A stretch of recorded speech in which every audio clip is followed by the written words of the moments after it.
Okay, hi, welcome everybody. This is our Tuesday training and we are recording. So for everyone who can't be with us live, you guys are catching this on replay. But thank you for everyone who's here live with us. Today we're talking about stress. And this is a big one, especially it's three pillars. It's managing your own stress when it happens, avoiding it, and then preventing taking on other people's stress. And that one I've personally been feeling a lot lately. So that's why this topic came to mind, and I thought it would be a good one for today's training session. Um, so let's jump into managing it first. My thoughts around this, managing stress. Stress is, we're going to talk about how to avoid it, but sometimes it's unavoidable. Mhm. We'll talk about techniques and different ways to manage it, but when it comes, how do we handle it?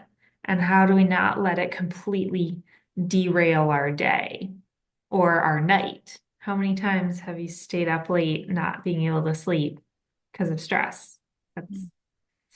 That was me a little bit last night. I couldn't sleep through the whole night very well. And I was thinking about something that is just silly and in the grand scheme of things, very small, something with a transaction.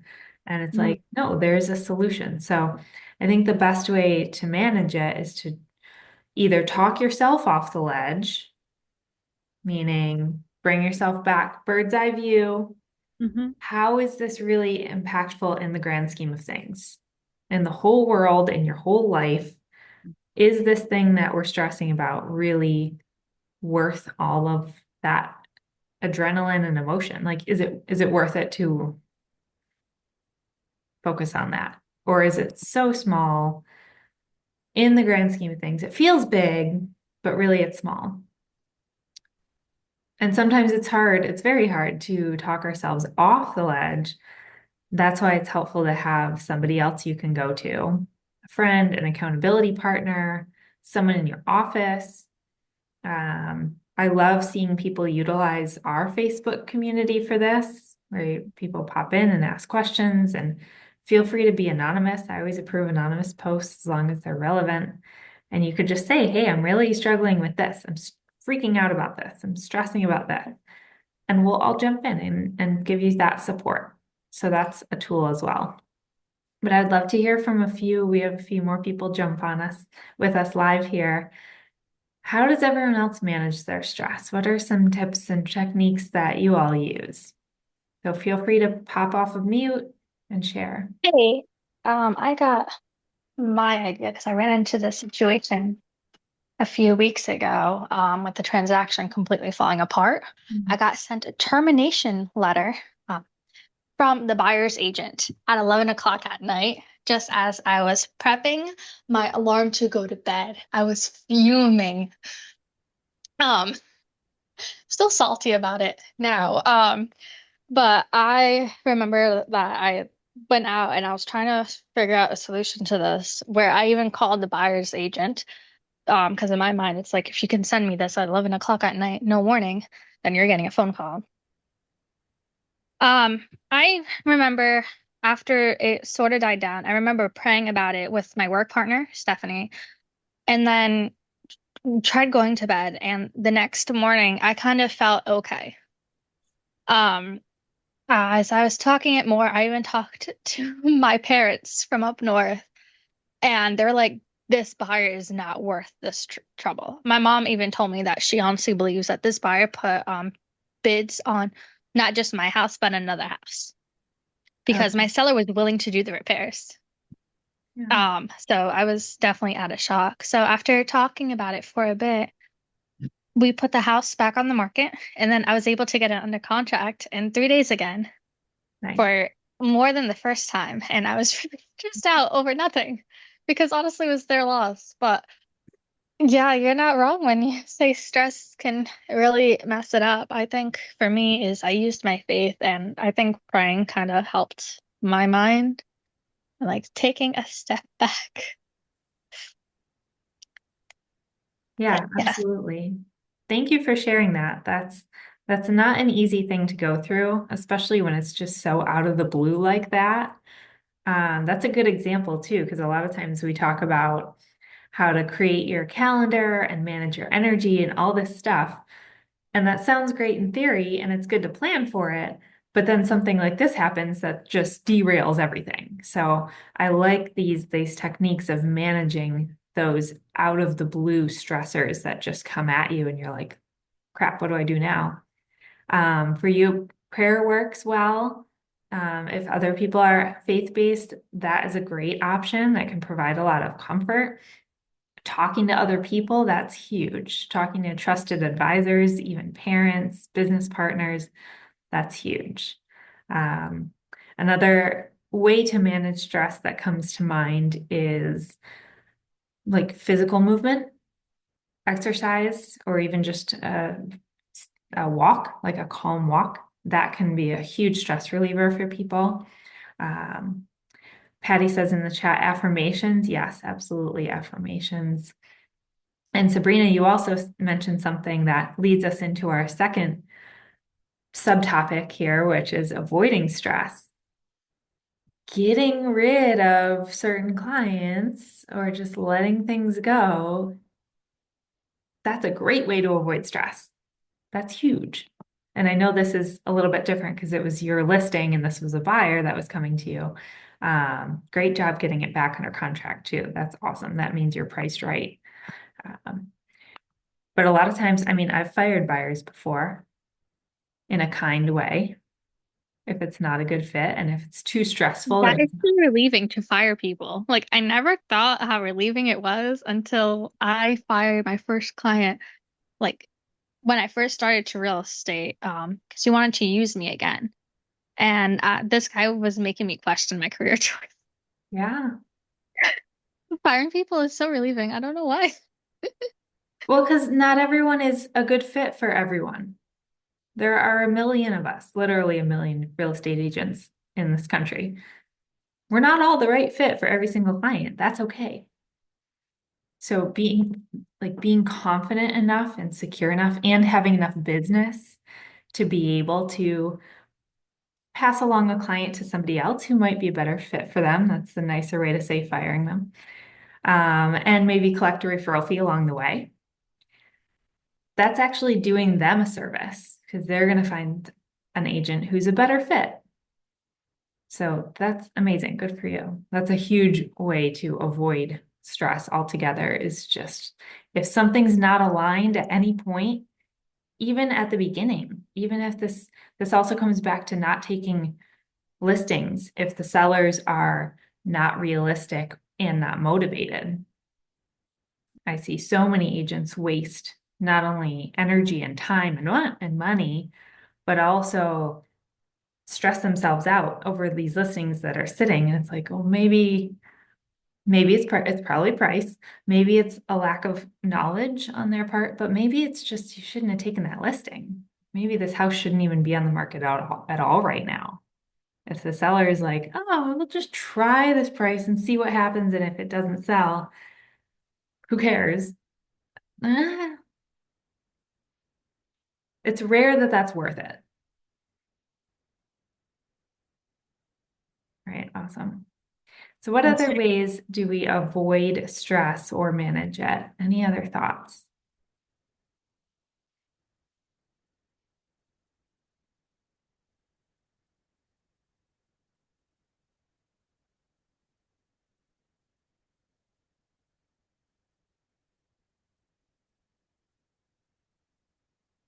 Let me phrase it a different way.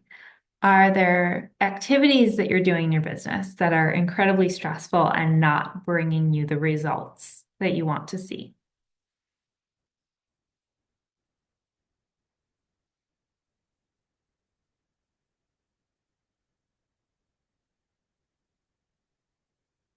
You're staying on mute. That's okay.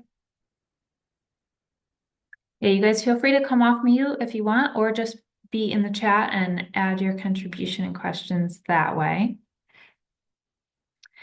My advice is to look for places in your life and in your business where you're feeling and encountering unnecessary stress. like things that are within your control, such as passing a client along to another agent. That's within your control. It's hard, but you can do it, right? Time limit to focus on something stressful, then move on if you can. Yeah. Yeah, that's a good one. I love a timer. That is great. Same thing for, I like timers for creating content and creating marketing materials and anything that you could easily spend 10 hours doing, setting a time limit so it doesn't consume your whole day. It's helpful. But I like that. Give a timer to the stressful thing, and then, okay, I'm gonna feel these feelings for a while, and then when the timer goes off, I'm done. Moving on to something else. Focus timers, Sammy says, for the stressless and stressful things. Yeah, it's very helpful. Very helpful. So look for places in your life and in your business where you can try to avoid some of these stressors. And it might be people, might not be just activities, it could also be people. Sometimes there are friends or family members who are stressful. I hear that a lot, and it's a tough, especially when agents have stress around family members. It's really tough because there's a lot of guilt that comes with that. And it's not as easy as, well, just avoid that person. You can't always do that. So limiting the time, limiting the exposure, and maybe even limiting the topics of conversation could be helpful. One thing that comes to mind is sometimes in a business relationship or in a family, people have different political beliefs. And if that's the case, it might be worthwhile to avoid those conversations because that could create unnecessary stress. And this is all relevant to your real estate career because the more stressed you are, you're going to pass that along to your clients without meaning to. It's just going to happen because we're humans and not robots, right? All right, so we're talking about managing, we're talking about avoiding. The third one I want to spend a little more time on because it's preventing taking on other people's stresses. And I would love to hear if anyone has a success story, a time when they successfully were able to keep that kind of wall up and not take on another person's stress. It's really hard to do. Really hard to do. And it can be done. I think the key is like recognizing it when it's happening. Like that's the first step. Like recognize when you're getting into that pattern and then, trying to just not go there. Easier said than done, but like I think if you practice it, you can start to recognize it. Absolutely. And that brings up a good point, which is recognizing your own triggers and realizing when you're doing that. So for me, I will feel my heart start to race. My heartbeat goes up a little bit, and I like my palms get a little sweaty. It's very cliche, but it's all real. It's all real, and I feel just more tense in my body. I can feel that adrenaline coming through me, and I'm like, oh, this is not good. So for everyone listening, think about what your individual triggers are for that and start to recognize. And then, so once we've recognized it, then what do we do?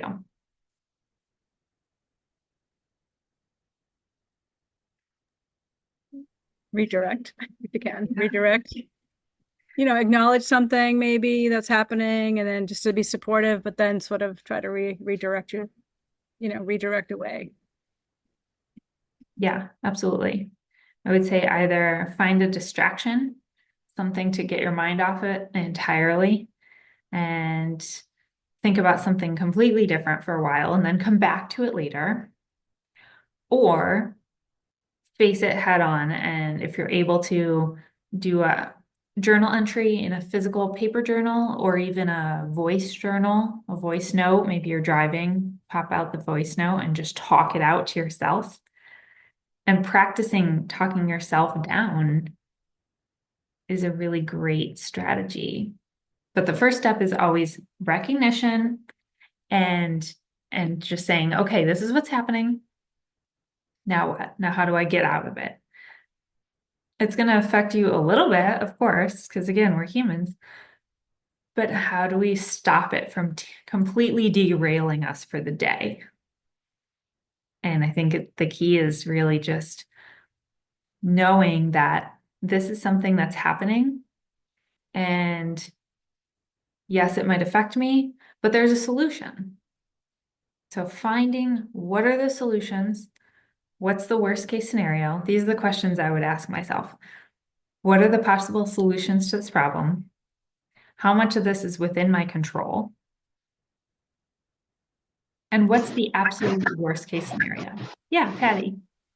Yeah, for me, it's just stepping away from the situation because I, under stress, I start to feel like I might not say the right thing or do the right thing. Yeah. So by stepping away from the situation, somehow giving myself a little bit of time, I might have to say, well, I'm not really sure. Like, can I get back to you on that? Because I could do the whole thing too, sweaty palms, the whole 9 yards, if there's a way to do that. And then remembering too, on top of that, just self-care. I think it's really important that, for me, I love a bath, and again, that's stepping away from everything. I'll put on meditation music. I'll put on a candle. I'll go in a bath. I know you can't do that in the middle of a conversation, but what I'm saying is remembering to do that at the end of the day. Maybe you've put off the call till the next day or whatever. If you do that, it just gives your brain time to chill and take it all in and maybe come up with a better solution. Yeah, absolutely. Thank you. That's huge. And that it's not just a rest for your brain, something like a nice relaxing bath, that's also a reset for your entire nervous system. And they're all connected. I love the idea of taking a break um, and not responding right away, taking time to just process and come up with the best response. And it's usually a better response than what we would initially, our gut response would be in that moment during the period of high stress. I love that. Just telling the person, you know what, let me get back to you tomorrow. Let me get back to you in a couple hours, whatever the case may be. In the chat, we have take a pause. Yes, take a pause. Everything in real estate feels like an emergency, and very few things actually are. So realizing that and giving yourself time to take a break. We tell people that all the time. Agents that all the time. Yeah. Nothing's on fire unless it's literally on fire. I know, same. I tell my agents that I coach as well that, and it's hard because it feels like it is, and the client will feel like it is. And it's just, that's part of our value though, to our buyers and sellers is to remain that calm, steady person throughout the transaction who's going to guide the ship and not get derailed, even though we might feel derailed at times. So yeah, taking a break and making self-care a part of your daily routine is really, really key. And I think avoiding stress and managing stress are both aspects of self-care. We don't always talk about them. They're not as glamorous as massages and baths and shopping. But it's really important because that stress is, oh, that is toxic if we live in it. It's okay to feel it at first. That's natural. And then how do we control our reaction to it and try to put it back over here? Nope, everything's gonna be okay. Deep breaths. Yeah. I like it. All right, those are the main points that I wanted to talk through today in our call. Does anyone have any last questions or thoughts?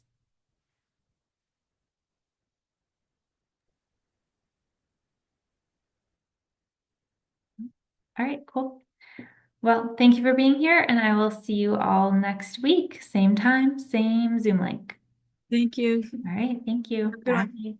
Bye. Thank you. Thank See you you. at Elevate. Yes.